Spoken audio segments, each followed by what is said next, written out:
8 గంటల వరకు నొప్పుల నుండి ఉపశమనమిచ్చే కొత్త మై డాక్టర్ ప్యాచ్ ఇప్పుడు మై డాక్టర్ స్ప్రేతో ఉచితం.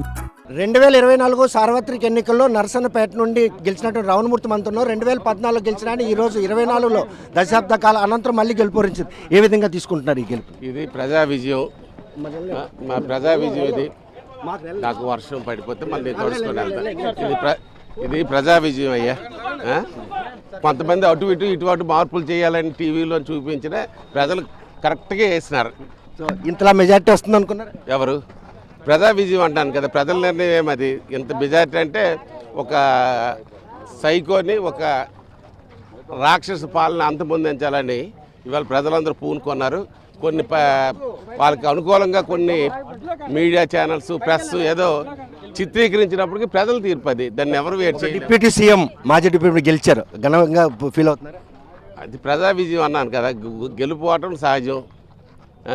అది ప్రజా విజయం. దీనికి కుంగిపోవడం కానీ పొంగిపోవడం కాదు. ఇంకా చాలా బాధ్యత ఉంది రాష్ట్ర ప్రభుత్వం మీద కానీ మా మీద కానీ. చూస్తే కనుక నరసన్నపేట నియోజకవర్గం రెండోసారి గెలిపించిన ఆయనకి మాత్రం ఇది ప్రజా విజయంగా ఆయన భావిస్తున్నారు. ప్రజలు ఇచ్చిన తీర్పుకు ప్రజాప్రతినిధులు కట్టుబడి ఉంటే ఈరోజు విజయం తనంతటి తానే వర్ణిస్తుంది అన్నటువంటి విషయాన్ని కూడా స్పష్టం చేశారు.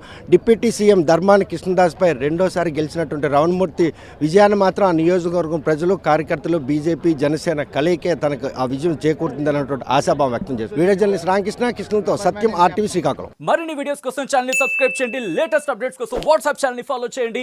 అండ్ లింక్ డిస్క్రిప్షన్ లో ఉంది.